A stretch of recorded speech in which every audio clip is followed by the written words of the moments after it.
Salve, salve galera! Sejam bem-vindos ao canal Pedalar é Possível, canal onde pai e filho falam tudo sobre cicloturismo e bicicleta. E hoje o assunto é incrível, é sobre um dos lugares mais incríveis para se pedalar de bicicleta. A Patagônia! Aqui no sul do Alegrete temos a Patagônia.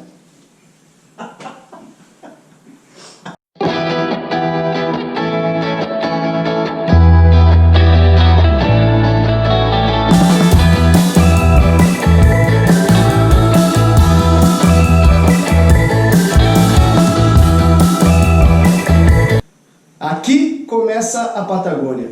E essa placa fica ao sul do Alegrete também. Não, fica no começo da Patagônia. Situação geográfica do Alegrete. Alegrete fica localizado ao sul do Polo Norte, ao oeste da África, ao norte do Polo Sul e ao leste da Austrália.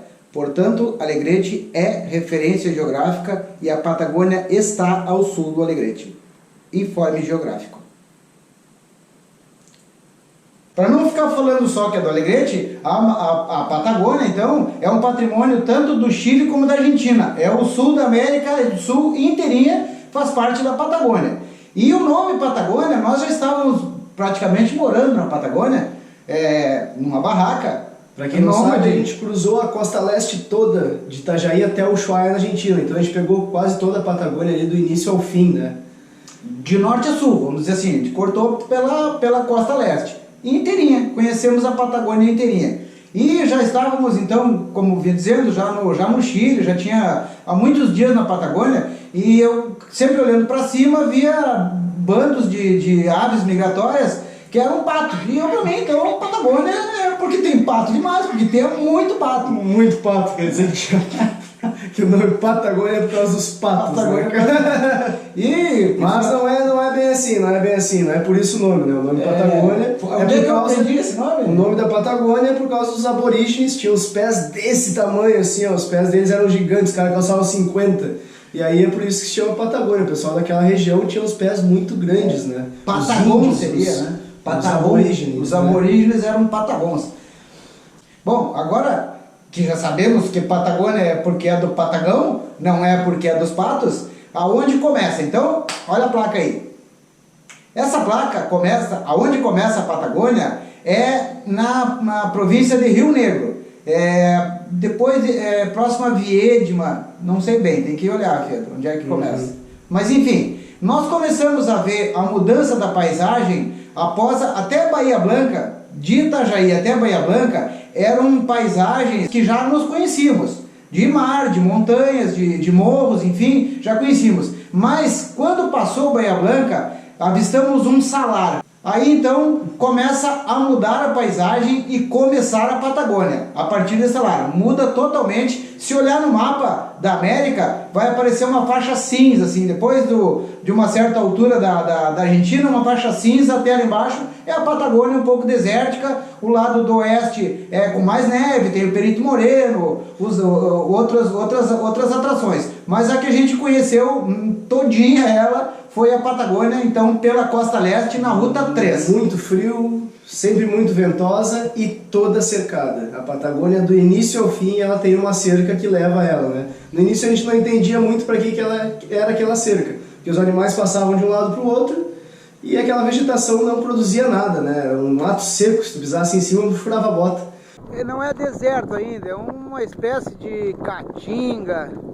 Mas assim, ó, não tem uma cabeça de gado, não tem nada. Eu não sei nem pra que tem essa cerca aqui, pra cuidar do quê. Eu ficava imaginando, será que eu não conheço a Amazônia, será que a floresta Amazônia é toda cercada, tá delimitado lá, a reserva do Xingu, enfim? Não sei se tem cerca, eu vou delimitar uma reserva. Eu entendia que a Patagônia era uma grande reserva e que aquilo estava aberto, que nada. Mas e proteger o quê? Eu ficava intrigado, nós intrigados, né, pedalava aquela cerca. De Buenos Aires até Ushuaia são mais de 3.000 quilômetros. Uns 2.000 quilômetros rodados são dentro da Patagônia. E ela tem cerca em todinho. Tudo é cercado. E então ficava aí a dúvida, por que disso tudo cercado? Por que tem? Mas aquilo ali na realidade são grandes estâncias com criação, em alguns lugares criação de ovelha e que vendo pela história essas criações de ovelhas no começo lá... Mas isso mais no sul, na verdade. Mas antes ali não tinha quase nada, acho que nem criação de ovelha tinha no início ali. É tão seco, uma parte é tão seca da Patagônia, tão deserta, que não tinha nada. Ali só tem guanaco mesmo e aquelas vegetações ali que não tem nutriente nenhuma, não alimenta nada. E água bombeada, alguns cataventos, assim, a gente via pelo meio no horizonte, assim, longe mesmo do cataventos, no meio do nada bombeando água, então, para esses animais, para as ovelhas e esses guanacos, os animais que vivem lá, que é uma área, algumas áreas são bem desérticas da Patagônia, e foi uma das que a gente passou. Então, tudo cercado, qualifica aí propriedade privada, a Patagônia toda tem dono, e tem um interesse muito maior lá do que só criar ovelhas. Em petróleo, de mais ou menos de Comodoro Rivadavia até lá ao sul, até o Chile, até a ilha da Terra do Fogo, lá é extraído petróleo. Isso, à noite tu vê o fogo no céu, assim, o céu vermelho, né? E a gente não sabia o que era, depois a gente foi ver, eram os cavalinhos trabalhando, né? E na realidade era uma refinaria, né? Os cavalinhos eles não produzem fogo, mas a refinaria é que produz uma tocha lá de queima, enfim, para processar o petróleo. Existe na Terra do Fogo, na ilha, existe não sei se uma só, mas uma refinaria da petróleo chileno. E era o que a gente via à noite, né? Enxergava aquele fogo e andando de madrugada, pedalando de madrugada. Mas a gente vai dizer por que a gente pedalava de madrugada, e aí já vai chegar no vento, a gente já vai dizer por que pedalava de madrugada. E então a gente estava no meio de vários poços de petróleo e havia esse fogo que parecia que trocava de lugar de madrugada, mas não era, na realidade era uma grande tocha de uma refinaria.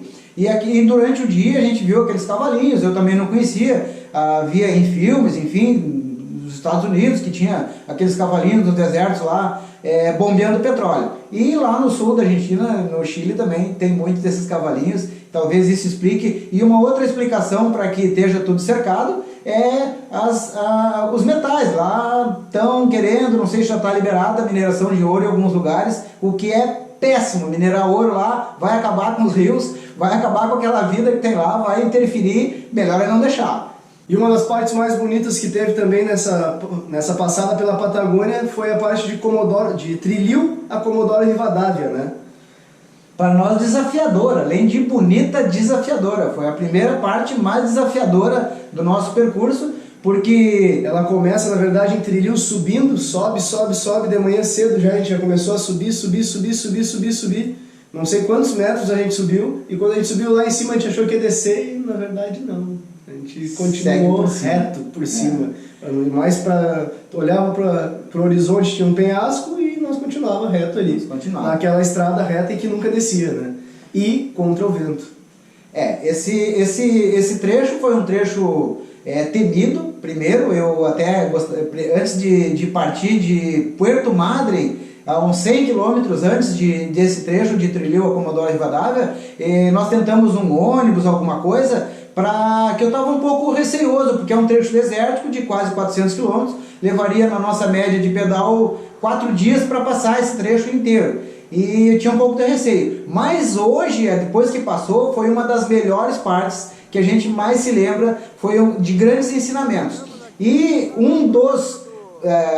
uma das variáveis que ali se apresentou muito forte foi o vento. Então o vento em toda a Patagônia é uma terra de ventos. E foi onde a gente aprendeu que à noite, na madrugada, ali pelas 4 da manhã, o vento é quase nulo. Ele dá uma parada, ele dá uma anestesiada. E era onde a gente começava a pedalar. Lá pelas 4h30 da manhã. A gente acordava, tomava um café e saía a pedalar cedito. Até amanhecer, até umas 8 horas que amecia ali, né? 8h30. A gente já tinha feito uns 30, 40 quilômetros, mesmo contra o vento, né? Não, aí estava no vácuo, né? A gente estava nesse espaço e não tinha vento. Né? Não tinha, mas ainda era ele estava como... Porque assim, começando, o vento não ter vento era uns 10 km por hora ali, uns 9 km por hora, eu acho. Uma brisa, que não chegava a atrapalhar. Mas como a gente aprendeu isso?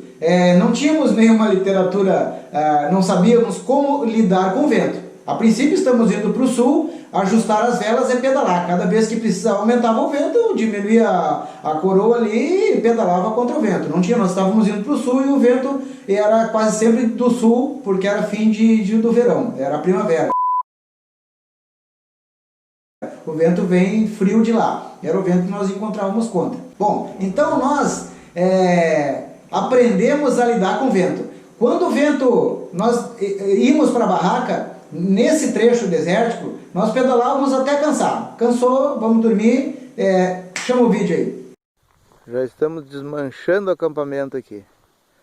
Aqui foi cumprida hoje, ontem, a primeira parte do trajeto de 380 km entre Trilil e Comodoro Rivadavia. E aí, dormíamos com a barraca como se ela fosse voar. Nós só não voávamos porque nós estávamos dentro. Mas quando nós entrávamos para dormir, aquilo era um hotel 5 estrelas. Era maravilhoso entrar na barraca, mesmo com todo aquele vento, deitar e descansar. Era um sono reparador, muito bom, não tinha medo de nada, não tinha nenhum problema. Deitávamos, dormíamos na barraca e acordávamos com um silêncio. Quando o vento parava, na realidade, quando o vento parava, nos acordávamos, mudava, isso era assim 4 horas da manhã. A nossa logística para acordar, tomar um café ou um mate e sair, desmontar o acampamento, montar nas bicicletas e sair, era 1 hora exato.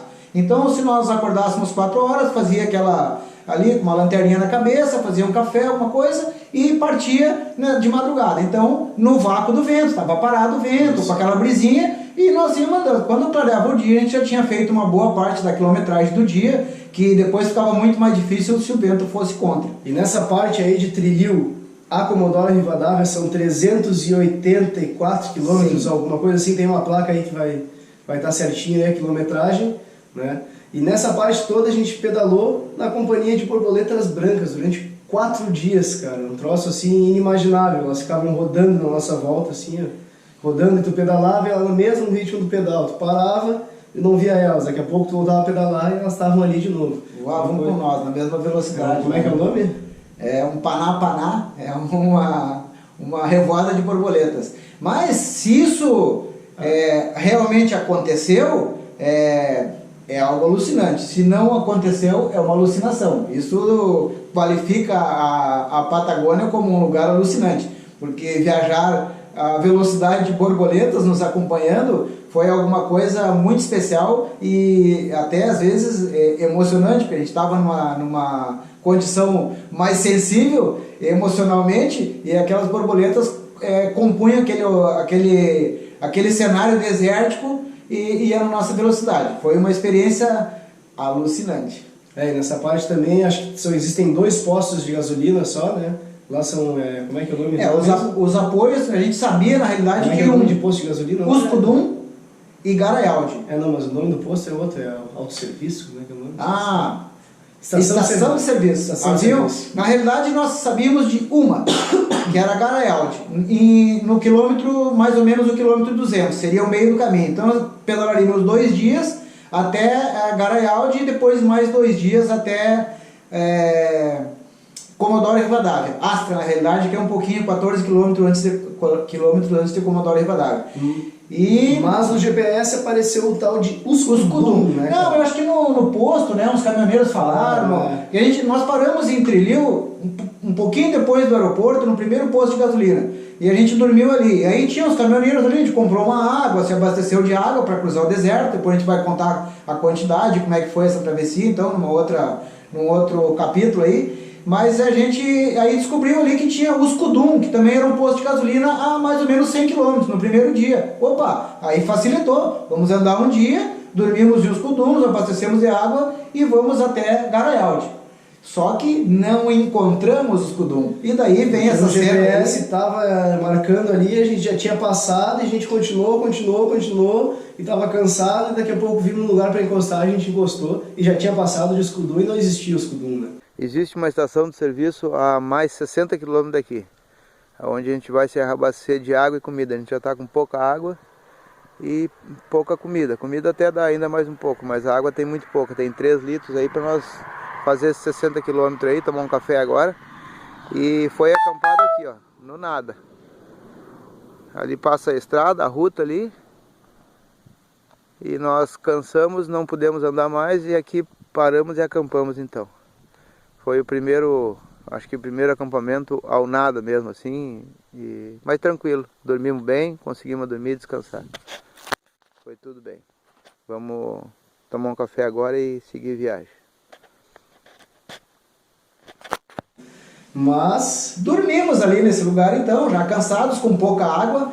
Só para fazer uma conta, nós tínhamos 13 litros de água quando saímos de Trilil, e quando chegamos nesse ponto, me parece que tínhamos 3 ou 4 litros de água. Tem no vídeo aí que diz. Então, para mais 100 quilômetros, a umidade relativa do ar naquela ocasião ali era de 3 a 4%. Já faziam 2 anos que não choviam nessa área. Então, para ter uma ideia de quanto era seco para a gente pedalar, secava a boca, enfim, a gente economizou o que deu de água, mas ia ficar sem água. O que teve a nossa surpresa, que dormimos ali, e pela manhã, quando partimos, andamos assim, nem chegou a aquecer as pernas. 4 quilômetros eu acho que foi, e o escudum estava ali. Estava ali o escudum. Aí usamos... não pudemos tomar banho porque não tinha água. Não tinha água, embora seja uma estação de serviço, eles têm uma dificuldade enorme de água lá. A torneira assim saiu um pouquinho, poucos litros lá em cima. Bastante animais mortos na rodovia, a gente via assim, a gente perguntou para eles, os animais eram por causa da seca, os animais estavam morrendo de sede.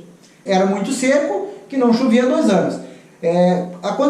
Passando esse escudum, nos abastecemos ali de água então pela manhã, quando encontramos, e partimos até chegar a dormir em Garaialdi. A segunda noite, então, conseguimos chegar nessa estação de serviço, que também não é uma maravilha de água, não é um oásis, mas tem lá uma quantidade, eles nos permitiram tomar um banho lá, um pouquinho de água, enfim, mas ali nos abastecemos, tinha uma máquina de água quente, que isso é comum na Argentina, muito útil para quem está viajando ou de mochila ou de bicicleta. Quem toma chimarrão, na verdade, né, cara? Café, tem o café, né, na verdade. E ajuda para cozinhar também, fazer um miojo ali, se largar, é uma água quente, para quem está com pouca estrutura ajuda, essas máquinas ajudam na Argentina.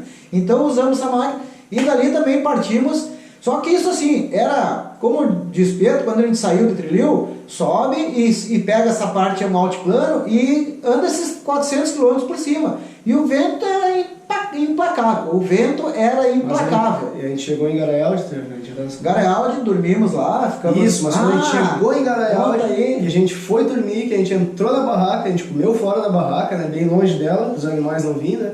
Depois ficamos ali atrás do Garaialdi, né, atrás do posto.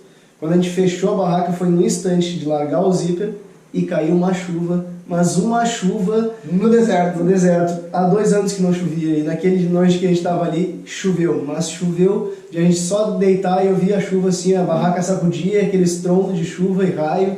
Isso a gente tinha comentado com o pessoal da estação de serviço ali, né, da seca, que a gente vinha vendo os animais e eles diziam, não, já faz 2 anos. E então foi inusitado, porque foi assim, montamos a barraca calmamente, num lugar no fundo do posto, tomamos o banho, jantamos, vamos dormir. Quando fechamos o zíper da barraca, brum, choveu. E para salvar aqueles animais que estavam com sede ali, foi muito bom providenciar a chuva. Então essa foi uma chuva no deserto, uma experiência de inusitada na Patagônia. E quando a gente abriu de manhã, o sol estava brilhando, lindo, né, cara? Lindo, lindo, lindo. Tinha saído aquele cheiro de chuva. De manhã, saiu de madrugada ainda, lembra? Não, acho que saímos, chegou no lembra que nós encontramos um mochileiro também que estava indo ao norte? Sim, mas estava aquele cheiro de chuva, assim, a hora que a gente abriu a água, de terra cheiro molhada. bom, assim, cheiro gostoso, né? E, bom, esse foi então uma passagem de Comodoro Rivadavia, Trilil a Comodoro Rivadavia, nas histórias, e como é isso, e depois das histórias de viagem nós vamos falar de novo desse caminho, tem muitas experiências que foram significativas, que nos ensinaram muitas coisas ali, por ter vivido alguns dias de uma forma primitiva, com muito pouco recurso, mas isso ensinou muito. E se tu quiser ver lá, te liga aí, quiser ver, continuar acompanhando essa trip aí, como é que faz para se inscrever lá? Se inscreve no canal, assina o sininho aí para ele te avisar quando a gente lançar um vídeo novo. Dá um like se curtiu, se não curtiu também dá um dislike aí, diz o porquê que não curtiu, comenta, é muito importante para nós.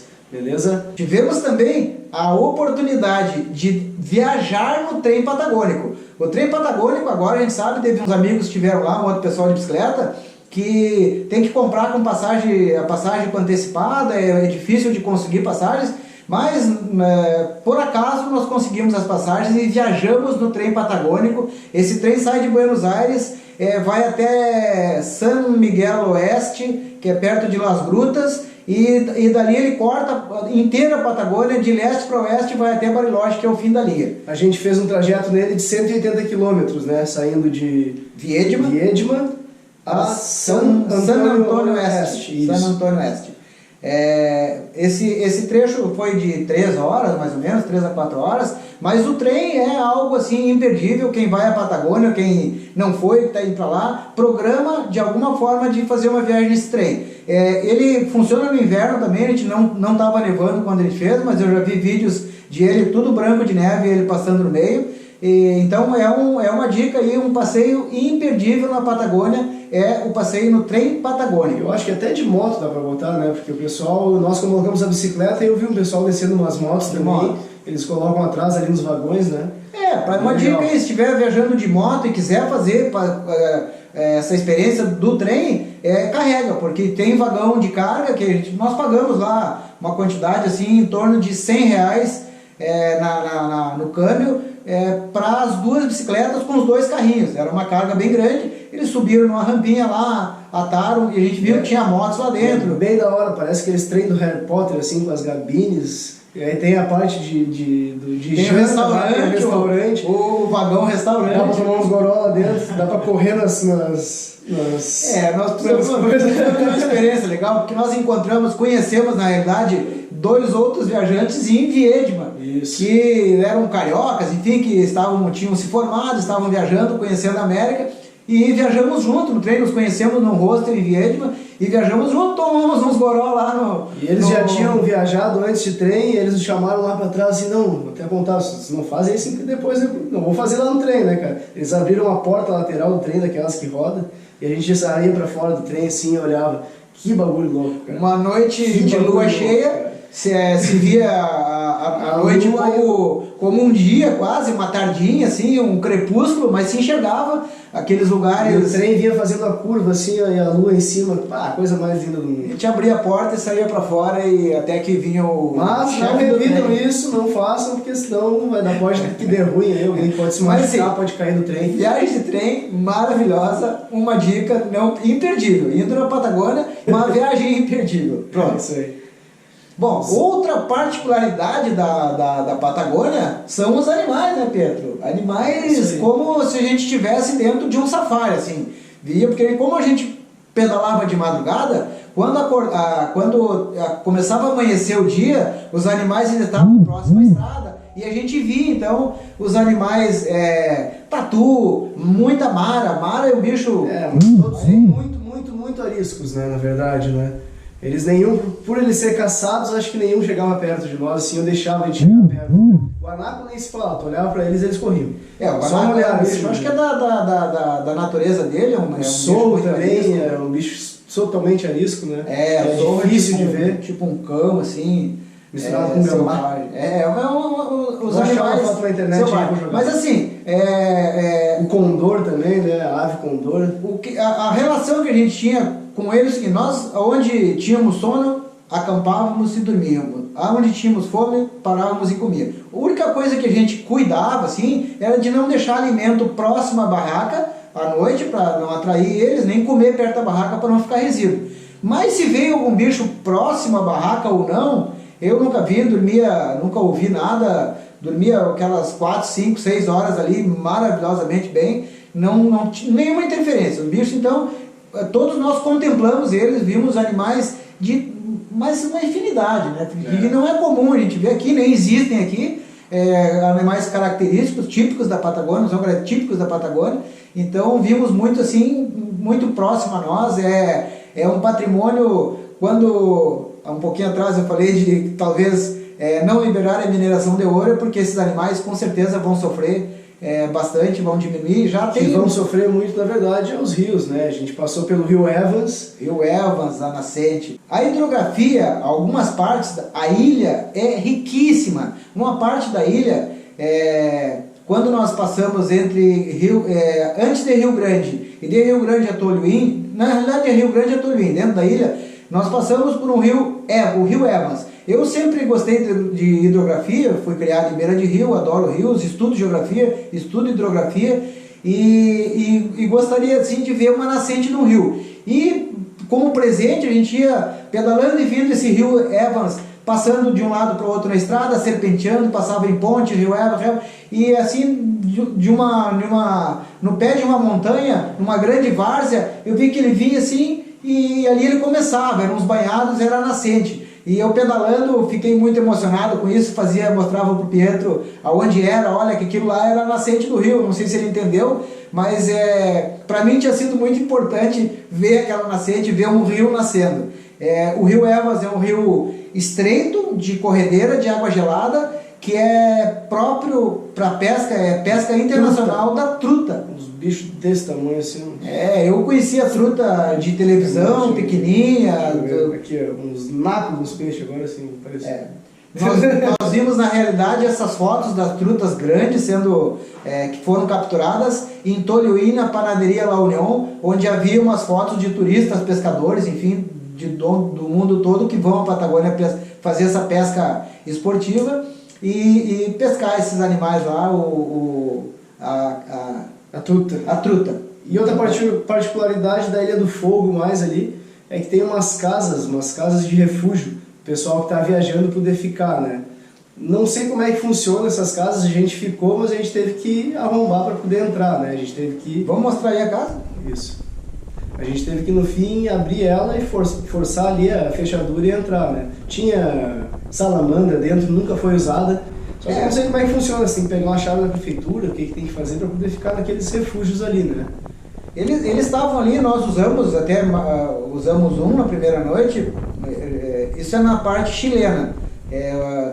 Tem a placa aí da Comuna Primavera que constrói essas casas. Acredito que seja para os turistas, era para nós essa casa, porque tem cama, tem essa salamandra, que é um aquecedor, tinha uma churrasqueira do lado de fora, banheiro. A cada 10 quilômetros tinha uma casa dessa, assim, escrito refúgio, né?